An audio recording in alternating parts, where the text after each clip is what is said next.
Merci, Monsieur le Président, Monsieur le Ministre, Mesdames et Messieurs les rapporteurs, chers collègues. Donc, je vous remercie en amont, au nom de mon groupe La France Insoumise pour ce travail d'éclairage sur le fonctionnement des éco-organismes et la gestion des éco-contributions. La France continue de ne pas recycler ses plastiques à hauteur des objectifs fixés par l'Union européenne, ce qui lui vaut une amende de 1,6 milliard d'euros par an. En effet, sur ce sujet, la France arrive 26e sur les 27 États que compte l'Union européenne. Comment en sommes-nous arrivés là ? Aujourd'hui, nous braquons la lumière sur la gouvernance des filières à responsabilité élargie aux producteurs. Au fil des auditions, le même constat a été effectué par l'ensemble des acteurs hors producteurs. Comment un tel système a-t-il pu être imaginé à la seule main des metteurs sur le marché et donc à la seule main des pollueurs, pour aboutir non pas à un principe pollueur-payeur, mais à un principe pollueur-payé du fait d'éco-organismes suspectés de thésauriser l'argent des éco-contributions sans report sur la chaîne de l'économie circulaire. Pour expliquer brièvement le fonctionnement, il a été institué en France un système d'éco-organismes dont la gouvernance a été donnée aux producteurs eux-mêmes afin de définir l'éco-contribution. Cette somme est censée garantir collecte, tri, recyclage, réparation, réemploi du bien mis sur le marché. L'ensemble des auditions qui ont été menées en préparation de ce débat ont été éclairantes sur les défaillances tout azimut de ce système. D'une part, en toute logique, ces producteurs poussent à la plus faible éco-contribution possible puisque ce sont eux qui s'en acquittent. Une faible éco-contribution, ce sont des montants faibles pour toute la chaîne précédemment décrite de la collecte au réemploi. L'exemple le plus frappant et le plus criant est l'éco-organisme unique pour le textile, Refashion, qui se rebelle contre toute augmentation de son éco-contribution ne s'élevant qu'à 143 millions d'euros, même pas 1% du chiffre d'affaires du secteur évalué à 16 milliards d'euros, alors que leur taux de déchets explose parmi toutes les autres filières, plus 25%. Il faut ajouter à cela, dans certaines filières, une mise en concurrence des éco-organismes entre eux, ce qui vient mécaniquement abaisser encore les moyens alloués.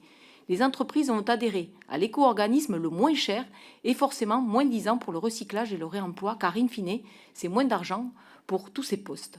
De l'aveu même de l'Institut national de l'économie circulaire, composé de 150 membres, organismes publics et privés dont des entreprises, collectivités, institutions, associations, ONG et universités, cette éco-contribution a été déléguée à des entités qui dépensent peu pour le réemploi ou la réparation. Nos interlocuteurs, pendant ces auditions, hors metteurs sur les marchés, plaident unanimement pour une éco-contribution non pas laissée à la main des producteurs, mais décidée par une entité nationale loin de tout conflit d'intérêts.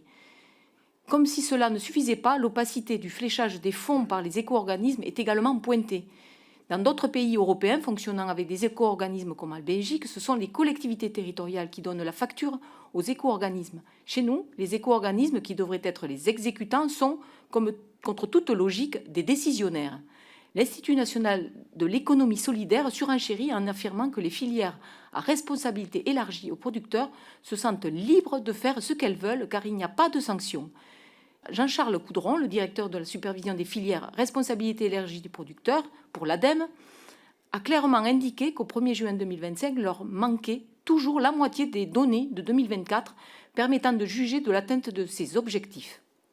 Il indique également que seule la Direction générale de prévention des risques a la compétence de sanctionner. Là, nous découvrons une fois de plus l'un de nos services publics à l'os. Ils ne sont que 12 agents pour faire le suivi des 21 filières REP. En Allemagne, ils sont 200 fois plus. Autrement dit, 100 personnes pour le contrôle d'une filière.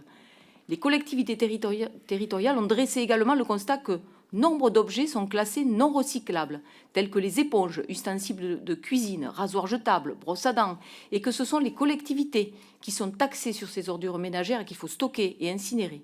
Tandis que l'organisme en charge de ces déchets économise, lui, 838 millions car ces tonnes n'entrent pas dans ses usines. Les éco-organismes ont tout intérêt à ce que les produits ne soient pas recyclables pour que cela n'entre pas dans leur tonnage. Double peine pour les collectivités qui se font par ailleurs taxer par l'État quand elles ne recyclent pas assez alors que ce sont les REP qui ne paient pas ce qu'ils leur doivent.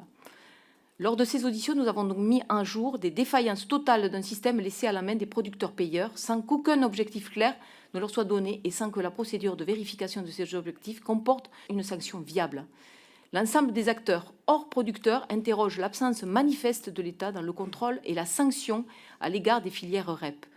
Au vu de l'ampleur des défaillances soulevées, un État stratège doit être rapidement mis en place en remplacement des éco-organismes et comme l'ont suggéré à plusieurs reprises les rapporteurs de ce débat, une commission d'enquête sur le fonctionnement des éco-organismes doit être soutenue pour faire toute la lumière sur ces manquements. Je vous remercie.